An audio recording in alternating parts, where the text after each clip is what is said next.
And we're back. Multiple days of radio silence. What's up with that? Yeah, if you remember at the end of my last video, I mentioned that I was sick, and on the little stinger at the end I said, but it's not COVID, so we're all good. Surprise! Yeah, it was COVID. It sucked. I've spent the better part of the last 3 days absolutely flat on my back. This thing absolutely trucked me.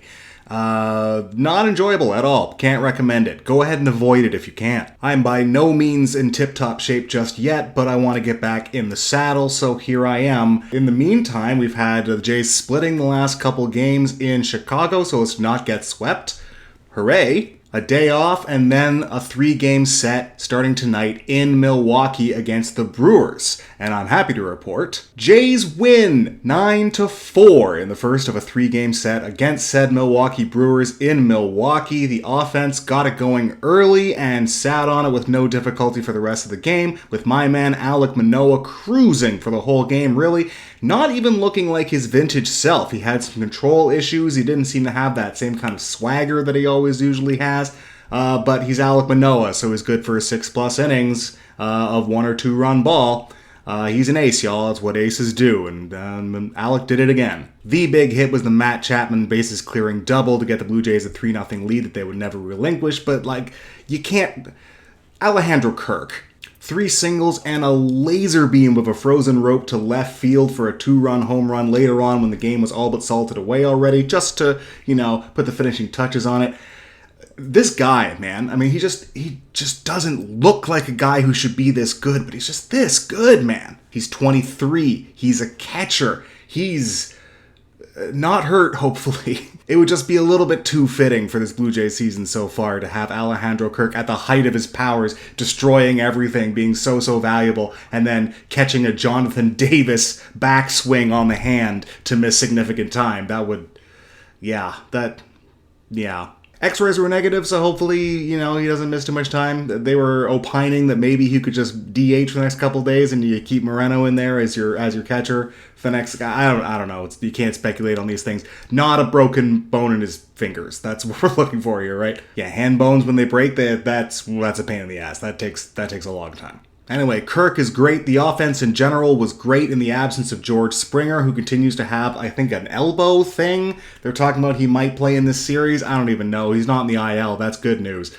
The whole offense, other than Espinal and Bichette, looked great today. Those guys were over, but everyone else contributed meaningfully. I don't know what's going on with Espinal right now, man. They've tried him in the 4 spot, the 5 spot, the 1 spot, and he's looked miscast in all of those.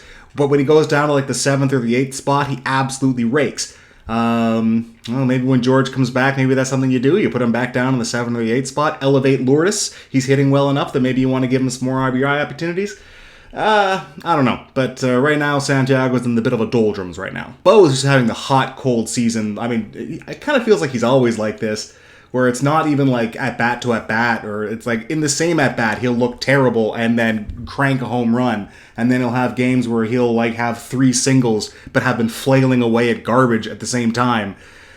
Bo will be fine, I'm not worried about that. Santiago, something might need to do a little shift in the lineup there, maybe. But no real concerns there. The only thing to really talk about is Jimmy Garcia, my second main man on this pitching staff, is on the IL with back tightness, and that is super bad news. I was going to say this bullpen is held together with spit and glue. It's not held together with anything, man. It is asunder. It's in trouble. Jimmy is hurt. Richards sucks and is hurt. Merriweather sucks and is hurt. Simber's not really looking like himself. Romano had a bad outing last time. You can't really say that he's, a negative piece right now, because one bad outing is one bad outing. It happens. But, I mean, yeah, it's not great. David Phelps has been a little rocky recently. I mean, this bullpen right now is legitimately turning to guys like Jeremy Beasley and Matt Gage to give us not insignificant innings. It's very no bueno. It's just you want guys who you can feel confident in, guys who you can tap them on the shoulder and be like, you're going to go out there and you're going to get the job done. And that was Jimmy Garcia, and now he's hurt. So I guess in the meantime, Beasley, Gage, Casey Lawrence is probably going to make an appearance. Maybe bring back Taylor Saucedo. I don't know. They're going to have to dig deep to bring in some organizational arms. but it's looking increasingly like the solution to our bullpen problems lie outside the organization, and that's a really big problem this early in the season. Yes, last year we were able to pull off the heist of getting Adam Cimber and Corey Dickerson for the artist formerly known as Joe Panic. I still don't know what the Marlins thought they were doing there.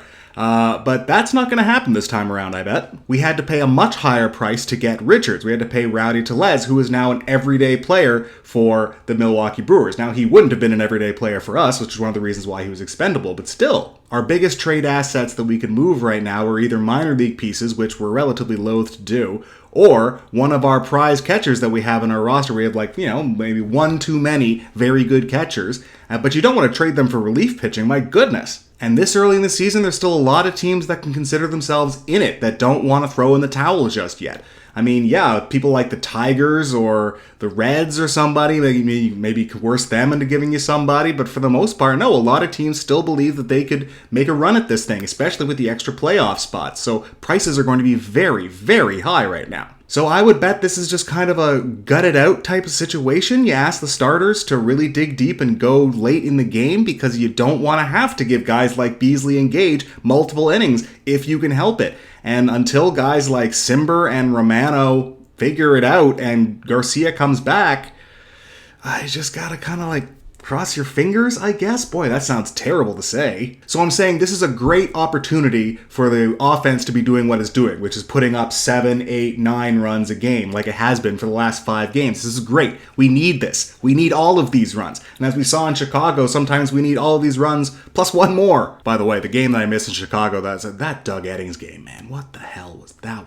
Oh, boy. I was lost in a literal fever pitch, tossing and turning in my bed, listening to the game in the background. And it even sounded like the strike zone was ridiculous. Then I looked at the scorecard the next day, and I wanted to throw something through my TV screen. I didn't do that because that would have been very expensive, but I wanted to. Anyway, the Blue Jays won. They did it by scoring a bunch of offense and getting the starter deep into the game.